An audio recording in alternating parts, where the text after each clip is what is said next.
नमस्कार दर्शकों, इस वक्त हम मौजूद हैं अनूप कुमार उर्फ अन्नू वर्मा, पूर्व ग्राम प्रधान रहे ग्राम पंचायत छतौनिया, ब्लॉक कुंभी गोला।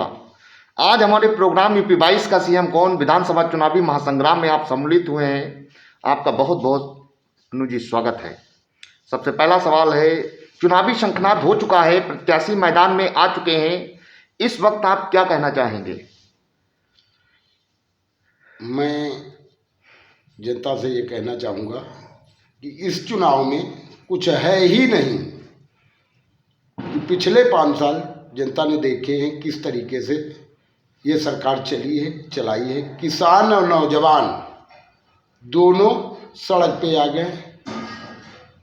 उनके लिए कोई भी किसी भी तरीके का काम नहीं हुआ। किसान परेशान है, नौजवान परेशान है और उसने मन बना लिया है कि इस सरकार को उखाड़ के फेंकना है और माननीय राष्ट्रीय अध्यक्ष अखिलेश यादव जी के नेतृत्व में अगली सरकार बनानी है। विपक्ष को लेकर के क्या कहना चाहेंगे? विपक्ष है ही नहीं हमारे सामने। इस बार विपक्ष के पास है ही कुछ नहीं कहने के लिए। वो तो ये कहता है कि मैं समाजवादी पार्टी का झंडा लगा हुआ गाड़ी जो होती है उसमें गुंडे बैठे होते हैं, जो बेरोजगार नौजवान रोड पे होता है अपने लिए हक मांगता है, उस पर लाठी चार्ज कराता है। विपक्ष के पास कुछ है ही नहीं कहने के लिए। विपक्ष है क्या?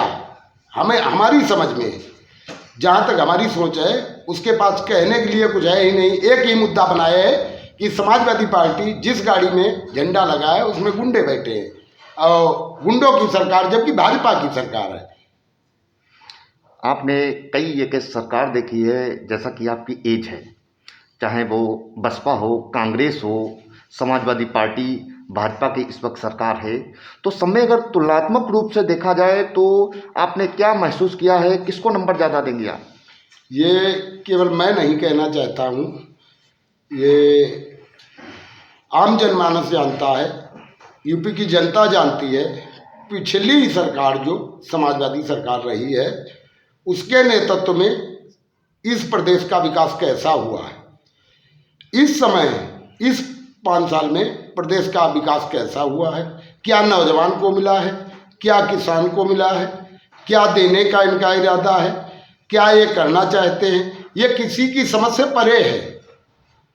भाजपा कह रही है कि समाजवादी पार्टी परिवारवाद की बात करती है, मतलब बाप अगर सांसद है तो बेटा भी सांसद बनेगा। आरोप लगाना तो किसी भी पे जायज़ है। आरोप तो किसी भी पे लगाया जा सकता है। भाजपा में कई ऐसे प्रत्याशी शीर्ष नेता हैं जिनके पिताजी प्रदेश का नेतृत्व, देश का नेतृत्व कर रहे हैं और लड़के को अपनी वारिसान बनाना चाहते हैं। हमें इसके बारे में बताने की जरूरत ही नहीं, इस देश और प्रदेश की जनता जानती है। आप वर्मा बिरादरी बिलोंग करते हैं, जैसा कि आप 139 गोला विधानसभा में ही देख लीजिए, बसपा से पटेल शिखा कनौजिया हैं, कांग्रेस से प्रहलाद पटेल जी हैं, आम आदमी पार्टी से रामनिवास वर्मा हैं, तो क्या लग रहा है आप कैसे इसमें क्या लग रहा है, डिस्ट्रीब्यूशन होगा, बंटवारा होगा या पर्टिकुलर आप समाजवादी पार्टी को ही फायदा पहुंचाएंगे? नहीं, ये तो सोचना ही गलत है। पटेल शिखा कनौजिया है, हमारी रिलेटिव है, रामनिवास हमारा मित्र है, भाई है छोटा, और सोच ही गलत है। केवल बंटवारा करने के लिए प्रत्याशी खड़े किए गए हैं जो हमें, हमारे समाज को, हमारे प्रदेश को आगे लेके जाएगा, उसी के साथ में हम हैं। इसलिए मैं सोच रहा हूँ कि ये वोटों के बंटवारे के लिए ये सब किया गया है। ऐसा नहीं है कि समाज बंटवारे में चला जाएगा। समाज समझदार है। मेरा समाज इतना शिक्षित हो चुका है कि वो सब कुछ समझ रहा है कि समाज कहाँ होना चाहिए, किसके साथ होना चाहिए और कहाँ से हमारा और हमारे समाज का, दलित पिछड़ों का विकास होगा। राजनीति में आप कब से सक्रिय है, क्या अनुभव आपने किया है? अरे भैया, मैं तो राजनीतिक परिवार में ही पैदा हुआ हूँ। हमारे बड़े भाई, हमारी बड़ी अम्मा, हमारे ताऊ जी सांसद रहे हैं, हमारे पिताजी राजनीतिज्ञ रहे और मैं क्या बताऊं, उनके ही मार्गदर्शन में हम लोग हमारा गांव, हमारा क्षेत्र राजनीति सीखा है। जैसा कि कहा जा रहा है कि भाजपा के लोग कह रहे हैं कि स्वामी प्रसाद मौर्य जो अपने आप को दलितों पिछड़ों के मसीहा बता रहे हैं, लेकिन भाजपा के लोग कह रहे हैं कि अवसरवादी हैं, स्वार्थी हैं। क्या इस पे आप कहेंगे? अरे वो तो मेरे प्रदेश के नेतृत्व करने वाले बड़े नेता हैं, दलितों के, बैकवर्डों के।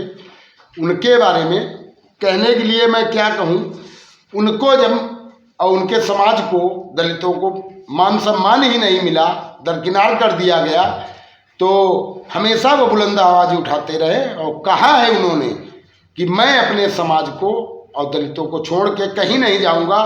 मुझे सरकार में रहने की चिंता नहीं, सरकार में रहने की कोई चिंता नहीं है कि मैं सरकार में ही रहूं।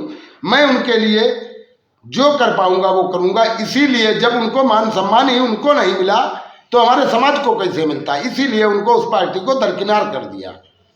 जिले में 8 विधानसभा सीट्स हैं, क्या टारगेट होगा आप लोगों का? अरे जिले में 8 विधानसभा क्षेत्र हैं, 8 में हमारी जीत है।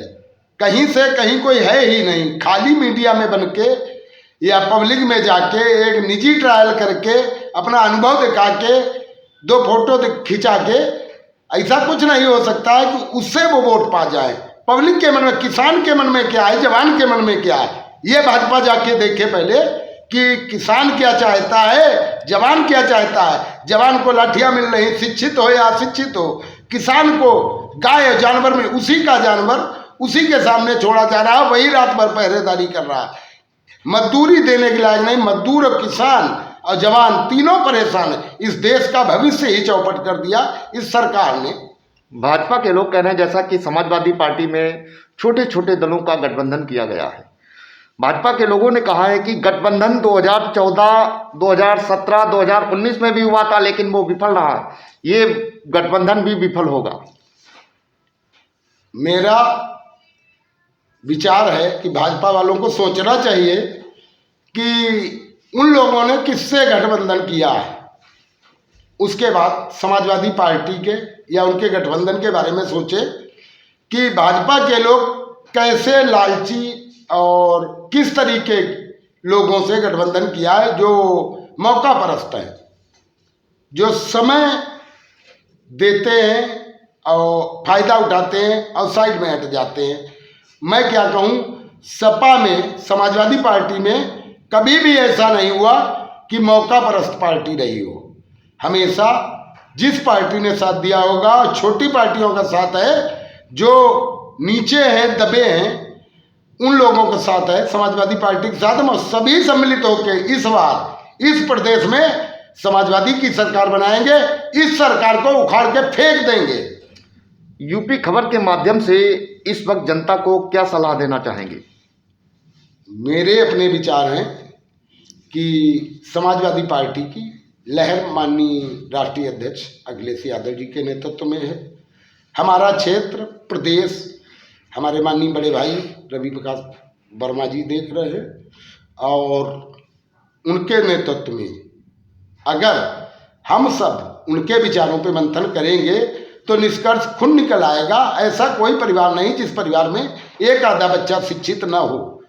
हर बच्चा, हर परिवार में कोई न कोई शिक्षित है। वो विचार बनाएगा, सोचेगा कि जो मौजूदा सरकार है उसने इस प्रदेश को क्या दिया है और माननीय राष्ट्रीय अध्यक्ष अखिलेश यादव जी ने इस प्रदेश को क्या दिया है, और मेरे बड़े भाई माननीय रवि प्रकाश वर्मा जी, राष्ट्रीय महासचिव समाजवादी पार्टी ने इस क्षेत्र को क्या दिया है, क्या नहीं दिया है, ये हमें बताने की जरूरत नहीं, क्षेत्र और प्रदेश खुद जानता है। दर्शकों, अभी आप अनूप कुमार उर्फ अनु वर्मा को सुन रहे थे, जिन्होंने हमारे चैनल के माध्यम से समाजवादी पार्टी के द्वारा जो भी योजनाएं लॉन्च की गई हैं उनके बारे में बताया। साथ ही में विपक्ष पे भी काफ़ी कुछ तंज कसा। हमारे चैनल के माध्यम से जनता से अपील की है कि इस बार अखिलेश यादव की सरकार बनने जा रही है, इसलिए बढ़ चढ़ के हिस्सा लें और समाजवादी पार्टी की सरकार बनाएं। चुनावी आगाज हो चुका है, पॉलिटिकल टेम्परेचर इस वक्त हाई है। जनता क्या निर्णय लेती है, वोटर क्या निर्णय लेता है, ये 23 फरवरी को मतदान में क्लियर यहाँ का हो जाएगा। और जो 10 मार्च को काउंटिंग है उसमें ये पता चल जाएगा कि सरकार किसकी बनती है। इस बार साइकिल चलती है, हाथी दौड़ता है, या पंजा दिखता है, या कमल खिलता है। इसी के साथ कैमरा पर्सन कैलाश चक्रवर्ती के साथ मनीष शर्मा, यूपी खबर, लखीमपुर खीरी।